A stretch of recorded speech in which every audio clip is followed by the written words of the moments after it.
You still put money in FD? Old school betul. Today, there are so many platforms that tell you their products are better than FD, such as Bursa lah, StashAway Simple lah, Go Plus lah. Go check out Mr. Money TV channel. They do so many videos about them. But today, let me tell you my version of what is better than FD. Hi, I'm Frankie. Welcome back to my fuck show, Frankie Answers Questions. Today, I'll be answering questions all about dividends. Question 1. What is better than FD returns? There are so many instruments that give better returns than FD.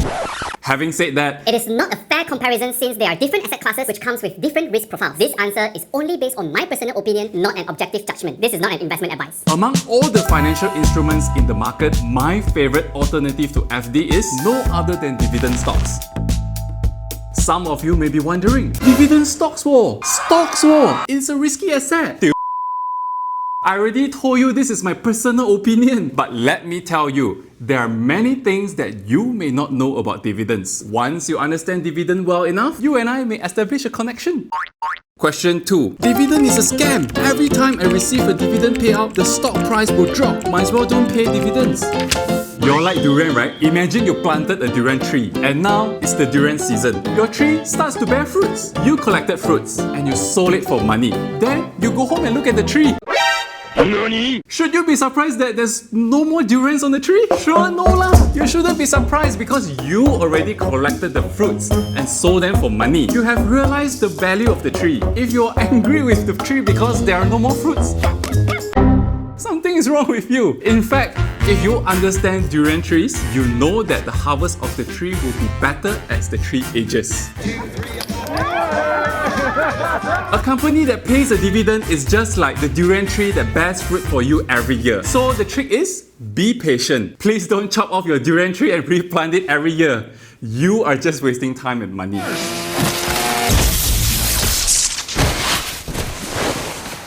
Question 3. Should I buy a stock come dividend or buy it cheaper ex-dividend?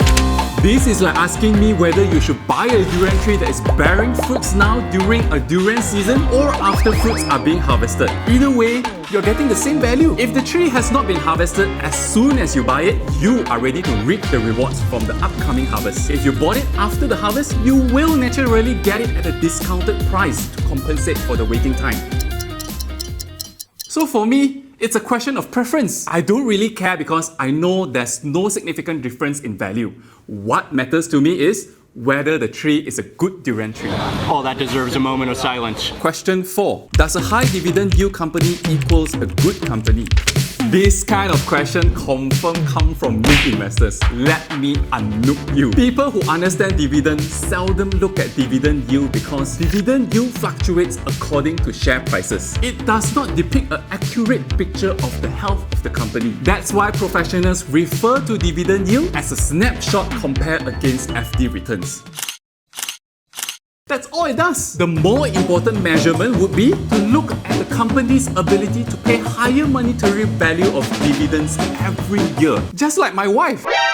She doesn't care about the percentage of my salary that I am giving her. Whether it's 10% or 50%, it doesn't matter. It will make her happy. What's important to her is, last year I gave her 1,000 a month. This year she will make sure that I'll give her 2,000 a month. Make sense? Make sense? Question 5. Does it mean that as long as the monetary value of the dividend is increasing, it is a good company? If life is so simple, everyone will be millionaire already. Once you identify a company that has a track record of increasing dividend value over a period of time, congratulations! Now you have more work to do. You need to identify where the hell the company gets the cash to pay you dividends. The money, Skylar. Where is the rest? We all know that dividends come from free cash flow. But do you know that cash flow can come from many different sources? A healthy company's cash flow comes from the growing profits, and this is very important for dividend investors because this is the only sustainable way for a company to continuously reward its shareholders. On the flip side, there are companies who pay out dividends through fundraising exercises such as bank borrowings and share placements. This is like having a durian tree, but you have to buy durians from someone else to create a perception that your durian tree is bearing fruits. Do you think this is sustainable? Question 6. Do all companies pay dividends? Do baby durian trees bear fruits? The answer is no. They are not mature enough to bear fruits. Just like many young companies, they don't pay dividends because they need the money to grow and expand their business operations. These kind of companies are what we call growth companies. But eventually, most companies will mature and be able to pay dividends. It's like your child. The first 20 years, he or she will just take and take and take your money, your time, and your energy. As a parent, your hope is that they will grow up to be an independent adult where they can take care of themselves. Even better, they take care of you financially. Just make sure your child is not an ungrateful. Question 7. I heard about dividend reinvestment plan. What is it about? If I have the opportunity to launch my very own stock exchange, first, I am going to call it Frankie Stocks Exchange. And secondly, I require all companies listed on the exchange to adopt the dividend reinvestment program instead of paying cash dividends. It is such a beautiful financial engineering that allows investors to own more shares of a company without having to pay brokerage fees, and the potential to get paid more dividends by having more shares in the company. On the other hand, it is also all good for the company because instead of paying shareholders cash dividends, the money is kept within the business for management to create more values for shareholders. In that case, it could also be less frequently that the company needs to do cash calls for raising funds. Question 8. Why do some investors like Kevin O'Leary focus so much on dividend stocks?